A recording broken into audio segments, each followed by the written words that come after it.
Seorang pemandu peribadi didakwa di Mahkamah Magistrate di sini hari ini atas pertuduhan menculik seorang kanak-kanak perempuan berusia 11 tahun minggu lalu. Tertuduh Muhammad Rafiq Zam Hafiq Muhammad Rusli 23 tahun mengaku tidak bersalah selepas pertuduhan itu dibacakan di hadapan Magistrate Atika Muhammad Saim.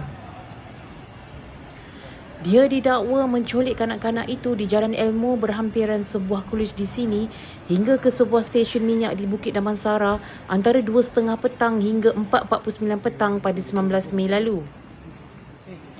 Pertuduhan dikemukakan Timbalan Pendakwa Raya Nur Batrisya Muhammad Razib mengikut Seksyen 363 Kanun Kesiksaan yang memperuntukkan hukuman penjara maksimum 7 tahun dan denda jika sabit kesalahan.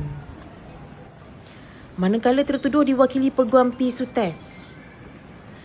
Magistrate membenarkan tertuduh diikat jamin RM5,000 dengan seorang penjamin selain mengenakan syarat tambahan seperti dipohon pihak pendakwaan iaitu melaporkan diri di Balai Polis Berhampiran sebulan sekali serta tidak mengganggu atau mendekati mangsa dan keluarganya sehingga kes selesai. Mahkamah menetapkan 20 Julai ini untuk sebutan kes.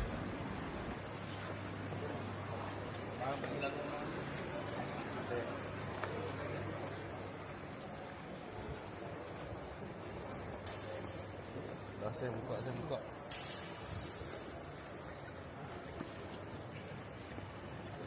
Okey, belakang lagi.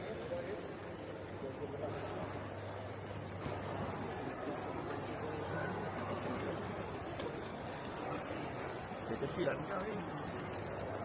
Dia belakang. Okey, ada ni.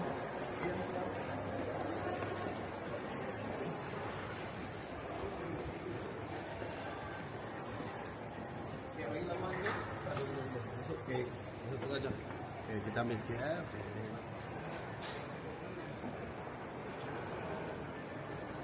Jalan. Okey, slow. Okey.